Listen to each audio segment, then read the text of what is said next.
بسم اللہ الرحمن الرحیم۔ السلام علیکم معزز طلبہ کرام، آپ سب کیسے ہیں؟ آج ہم اصول الشاشی کے سبق نمبر 80 کو پڑھیں گے۔ آج کے سبق کا عنوان ہے مسئلہ تبیید کا بیان۔ آج کی ہماری عبارت وعلی ھذا یخرج الحکم سے شروع ہوتی ہے۔ آئیے سب سے پہلے عبارت پڑھتے ہیں، اس کا ترجمہ کرنے کے بعد مزید سبق کی وضاحت کی طرف بڑھتے ہیں۔ آج کی ہماری عبارت مصنف علیہ رحمہ یہاں سے شروع کرتے ہوئے لکھتے ہیں وعلی ھذا یخرج الحکم فی مسئلۃ التبییت، اور اسی بنیاد پر رات کو نیت کرنے کے مسئلہ کا حکم نکالا جاتا ہے۔ فإن قصد الاتیان بالمعمور به انما یلزم عند توجہ الامر، پس بے شک معمور به کو بجا لانے کا ارادہ یہ امر کے متوجہ ہونے کے وقت لازم آتا ہے۔ والامر انما یتوجہ بعد الجزء الاول، اور امر متوجہ ہوتا ہے پہلے جز کے بعد۔ لقولہ تعالی، اللہ تعالیٰ کے فرمان کی وجہ سے، ثم اتموا الصیام الی اللیل، پھر تم روزے کو رات تک پورا کرو۔ یہ ہمارے آج کے سبق کی عبارت تھی اور اس کا ترجمہ تھا۔ آئیے اب اس عبارت کی توضیح و تشریح کی طرف ہم بڑھتے ہیں۔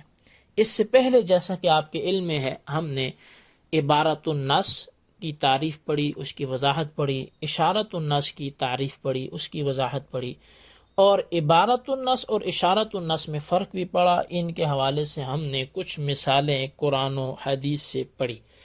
اور ہمارا گزشتہ سبق بھی ان کی امثلہ اور ان پر متفرع چند مسائل کے حوالے سے گزرا۔ آج کے سبق میں بھی ہم یہاں پر اسی حوالے سے کچھ نہ کچھ پڑھیں گے۔ عبارت میں وعلی ھذا، جو ھذا اس میں اشارہ ہے، اس کا مشار الیہ کلوا واشربوا نص قرآنی ہے۔ مصنف اسی نص قرآنی سے ایک مسئلہ کی تخریج کر رہے ہیں،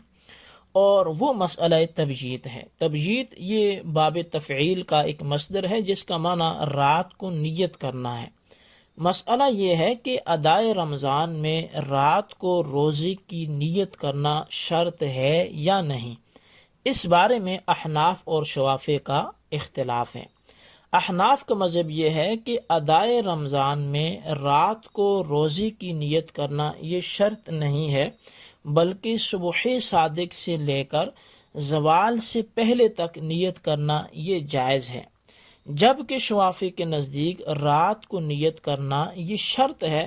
اس کے بعد صبح صادق سے نیت کی گئی تو روزہ ادا نہیں ہوگا۔ امام شافعی علیہ رحمہ اس حوالے سے دلیل یہ دیتے ہیں،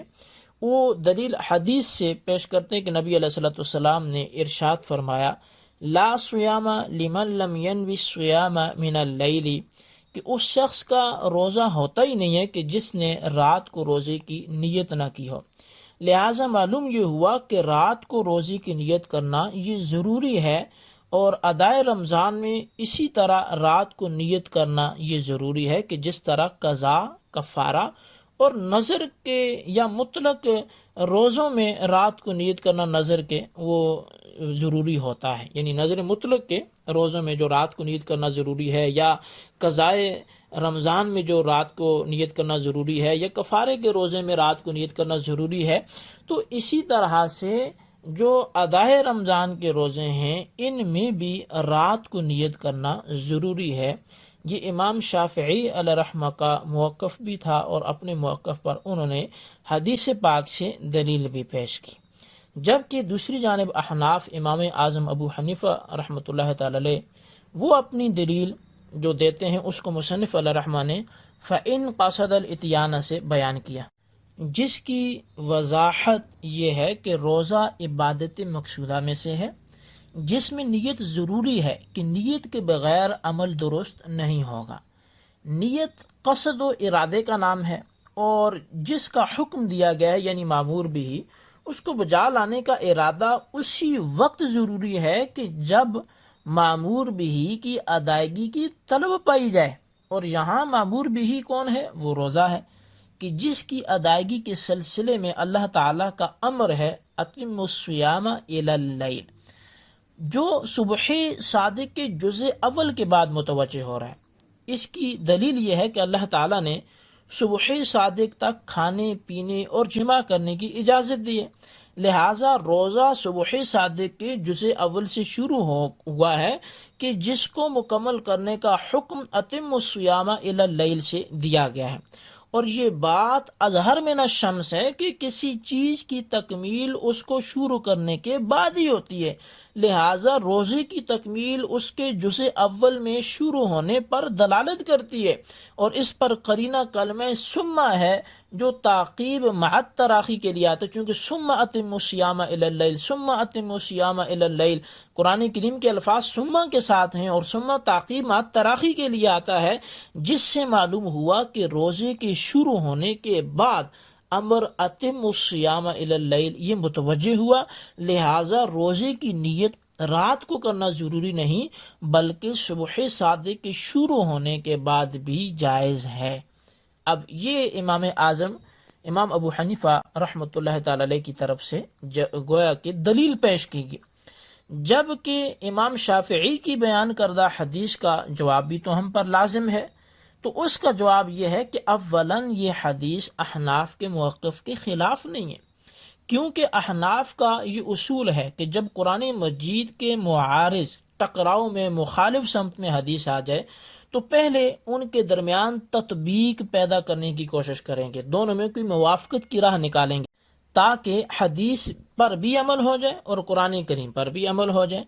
اور اگر ایسی صورت نہ ہو تو پھر اس حدیث کی سند پہ دیکھا جاتا ہے کہ وہ کس لیول کی ہے، اور پھر اس کے مطابق تفصیل آپ نے گزشتہ سباق میں سنی بھی ہے۔ مطلق مقید کے بحث میں بھی اس پہ کلام ہوا، خاص و عام کی بحث میں بھی اس پہ کلام ہوا۔ یہاں جو حدیث بیان کی گئی ہے اس میں تطبیق ممکن ہے، اور وہ اس طرح کہ روزہ ایک ایسا عمل ہے جو رات تک بڑھتا ہے، اور نیت عمل کو متعین کرنے کے لیے ہے، چونکہ حدیث رات کو روزے کی نیت کے شرط ہونے پر دلالت کرتی ہے جبکہ آیت محض جائز ہونے پر دلالت کرتی ہے، لہٰذا آیت کے تحت کیونکہ للاکثر حکم الکل کہ اکثر پر کل کا حکم لگتا ہے، اس کی وجہ سے صبح صادق سے لے کر زوال سے پہلے تک نیت کرنے کو جائز قرار دیا تاکہ دن کا اکثر حصہ نیت کے ساتھ پایا جائے، کیونکہ شرعی لحاظ سے روزے کے صحیح ہونے کے لیے نیت ضروری ہے، لہٰذا حدیث کی روشنی میں رات کو نیت کرنا بھی جائز، اور آیت کی روشنی میں صبح صادق سے لے کر زوال تک نیت کرنا بھی جائز، تو لہٰذا یہ ایک تطبیق کی راہ احناف کی جانب سے نکالی گئی۔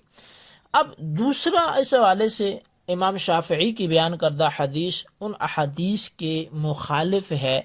کہ جن میں یہ بات ثابت ہے کہ نفلی روزے کی حالت میں جب نبی علیہ الصلوۃ والسلام صبح کو گھر تشریف لاتے تو حضرت عائشہ صدیقہ طیبہ طاہرہ رضی اللہ تعالیٰ عنہ سے پوچھتے کہ کچھ کھانے کے لیے ہے، اگر جواب ہاں میں ہوتا تو کھا لیتے، اگر جواب نہ میں ہوتا تو فرماتے کہ میں روزہ دار ہوں، لہٰذا امام شافعی کی بیان کردہ حدیث میں نفی کمال جو حدیث امام شافعی کی وہ نفی کمال پر محمول ہوگی، کہ جس طرح لا صلاۃ الا بفاتحۃ الکتاب یہ وغیرہ احادیث میں تعویل کی جاتی ہے، اسی طرح اس حدیث میں بھی تعویل کی جائے گی کہ نبی علیہ الصلوۃ والسلام نے جو فرمایا لا صیام لمن لم ینوی الصیام من اللیل، تو وہ نفی کمال پر محمول ہے، وہ اصل چیز کی نفی پر محمول نہیں ہے۔ امام شافعی کا ادائے رمضان کو قضا، کفارہ اور نذر مطلق پر قیاس کرنا یہ بھی جائز نہیں ہے، کیونکہ ادائے رمضان میں رمضان کا روزہ خود معین ہے کہ جس میں غیر کا ازدحام نہیں ہے، شبہ بھی نہیں ہے، جبکہ قضا، کفارہ اور نذر مطلق کے روزوں میں غیر کا شبہ ہو سکتا ہے، ازدحام ہو سکتا ہے کہ جس دن ان میں سے کسی کو رکھا جا رہا ہے اسی دن دوسرے روزے کو بھی رکھنا جائز ہے، اسی لیے ان میں رات کو تعین لازم ہے، جبکہ ادائے رمضان میں تو اس دن کوئی دوسرا روزہ ہو ہی نہیں سکتا، لہٰذا اگر کوئی نفل رکھتا بھی ہے تو پھر بھی وہ اس دن وہ فرضی ٹھہرے گا، پچھلے رمضان کا کوئی قضا رکھتا ہے پھر بھی وہ آج کا ادائی ٹھہرے گا، اس لیے کہ یہ متعین ہے، تو لہٰذا اس متعین روزے پر غیر متعین کو قیاس نہیں کر سکتے۔ اب یہاں پہ ایک سوال ہو سکتا ہے کہ عبارت النص اور اشارت النص، چونکہ اس کی بحث ہماری مکمل ہونے کو ہے اور آئندہ انشاءاللہ عز و جل ہم دلالت النص کا سبق پڑھیں گے، تو جب ان میں آپس میں تعارض آ جائے تو پھر ترجیح کس کو حاصل ہوگی؟ تو جواب سنیے کہ عبارت النص اور اشارت النص دونوں میں سے ہر ایک اپنی مراد پر قطعی طور پر دلالت کرتے ہیں، البتہ فرق یہ ہے کہ عبارت النص کا مدلول ہر حال میں قطعی ہوتا ہے، جبکہ اشارت النص کا جو مدلول ہے کبھی قطعی ہوتا ہے اور کبھی ظنی ہوتا ہے۔ اگر ان دونوں کے درمیان تعارض آ جائے تو عبارت النص کو اشارت النص پر ترجیح حاصل ہوگی۔ اس کی وجہ یہ ہے کہ جو چیز عبارت النص سے ثابت ہوتی ہے وہ مقصود بھی ہوتی ہے اور اس کے لیے کلام کو بھی لایا جاتا ہے، جبکہ اشارت النص اس کے برعکس ہے کہ وہ نہ مقصود ہوتی ہے اور نہ ہی اس کے لیے کلام کو لایا جاتا ہے، تو لہٰذا ترجیح جو حاصل ہوگی وہ عبارت النص کو ہی حاصل ہوگی۔ یہ ہمارا آج کا سبق تھا، خلاصتاً اپنے رجسٹر پر نوٹ کریں اور بالخصوص ان سوالات کے جوابات دیں۔ سوال نمبر 1 یہ ہے کہ مسئلہ تبیید کیا ہے، وضاحت کریں۔ سوال نمبر 2 یہ ہے کہ جب عبارت النص اور اشارت النص میں تعارض واقع ہو تو ترجیح کس کو ہوگی، بیان کریں۔ اللہ تبارک و تعالیٰ سے دعا ہے جو کچھ ہم نے